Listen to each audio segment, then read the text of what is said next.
comme je l'ai mentionné précédemment, la dynamique fait référence à la différence entre les sons faibles et les sons forts. D'accord ?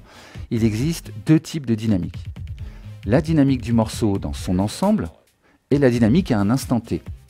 La dynamique du morceau dans son ensemble, ça concerne la différence de volume on va calculer le volume moyen, si vous voulez, de tout le morceau. D'accord ? Et donc on aura le volume maximum du morceau, en général c'est 0, et puis un volume moyen. Et ça, ce sera la dynamique globale, c'est-à-dire qu'on fait une moyenne du début, de la fin, tout ça. Par exemple, un morceau de musique classique, il aura une dynamique plus importante qu'un morceau de rap ou d'électro, parce que les parties du morceau peuvent varier considérablement en volume moyen. Au début, c'est très très doux, puis d'un coup, ça s'énerve, alors qu'un morceau de rap, ça va être tout le temps à fond. Je caricature à peine.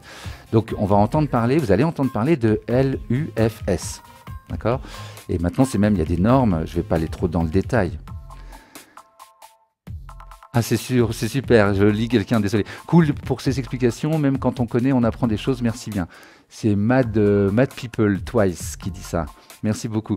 Donc, effectivement, vous allez entendre parler de LUFS, donc c'est un calcul qui mesure l'intensité moyenne du morceau au fil du temps.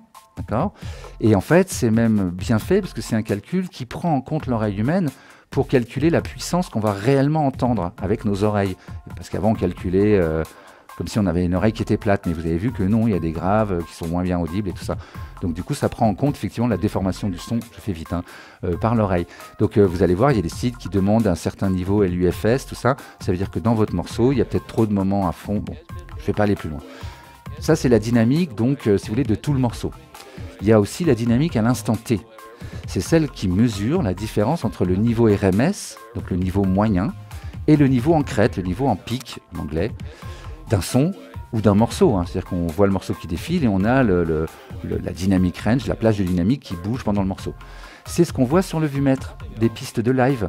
D'accord ? Live fait ça. Le vert clair, c'est le niveau moyen, c'est pour ça qu'il est plus bas. D'accord ? Et le niveau en vert foncé, c'est le niveau en crête. Parce qu'effectivement, on s'est rendu compte qu'on peut avoir un son qui fait poum, poum, poum. Et en fait, on n'a pas trop une idée de son volume moyen. Effectivement, il y a des crêtes, ça fait poum tout d'un coup, mais il y a le reste du son qui est un peu faible.